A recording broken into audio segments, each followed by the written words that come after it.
ఈరోజు మనము మాఘమాసం యొక్క విశిష్టత తెలుసుకుందాము. చంద్రుడు మకర నక్షత్రంలో సంచరించడం వల్ల వచ్చినటువంటి మాసమే మాఘం. ఉత్తరాయణ పుణ్యకాలంలో ఆరంభమయ్యే మాఘం తెలుగు సంవత్సరంలో 11వ నెల. ఈ సమయంలో ప్రత్యూష కాలంలో సూర్యకిరణాలు ప్రత్యేకమైన కోణంలో భూమిని చేరుతాయి. అందుకే నదిలోను సముద్రంలోను మాఘ స్నానం ఆచరించి సూర్య భగవానుడికి అర్ఘ్యం సమర్పిస్తే ఆరోగ్యాలు ప్రాప్తిస్తాయని, చేసిన పాపాలు తొలగిపోతాయని శాస్త్రాలు చెబుతాయి. ఈ మాసమంతా మాఘ పురాణాన్ని, విష్ణు సహస్రనామాలను భక్తితో పఠించాలని చెబుతారు. దాన ధర్మాలకు ప్రాధాన్యం ఇవ్వాలని అంటారు. దీనివల్ల సకల అభిష్టాలు సిద్ధిస్తాయని, కోటి పుణ్యక్రతువులు నిర్వహించిన ఫలితం లభిస్తుందని విశ్వాసము. అక్షరాభ్యాసం, వివాహం, గృహప్రవేశం, నామకరణ, ఉపనయనం ఇలా ఏ శుభకార్యాన్ని తలపెట్టేందుకు అనువైనటువంటి మాసం ఇది. ఈ నెలలో వచ్చే పౌర్ణమితో పాటు పంచమి, సప్తమి, ఏకాదశి తిథులను పర్వదినాలుగా పరిగణిస్తారు. ముఖ్యంగా మాఘశుద్ధ పంచమికి వసంత పంచమి లేదా శ్రీ పంచమి అంటారు. అక్షరాలకు అధిదేవతని సరస్వతి అవతరించినటువంటి పుణ్యదినమినది.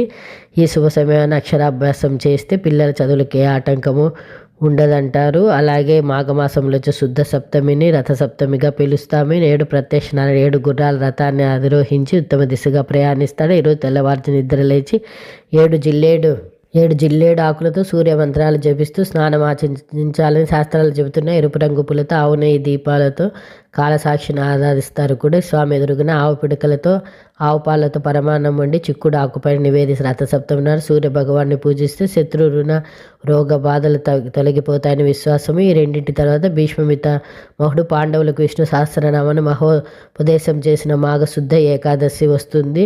దీన్నే భీష్మ ఏకాదశిగా పిలుస్తారు. ఈరోజు విష్ణు సహస్రనామాలు పఠించిన ఉపవాసం చేయాలంటే అట్లా మాఘ పౌర్ణమికి కూడా ఎంతో ప్రాధాన్యత ఉంది. మహామాఘిగా వ్యవహరించే ఈ పర్వదినాన దేవతలు భూమిపైకి వచ్చి గంగా స్నానం చేస్తారు. అందుకే ఈ మాసం అంతా కాకపోయినా కనీసం ఒక్క రోజైనా నది లేదా సముద్ర స్నానం చేయాలంటారు. మాఘంలో సముద్ర స్నానం ఆచరిస్తే సకల నదుల్లో స్నానం చేసినటువంటి ఫలితం దక్కుతుంది. ఓం నమో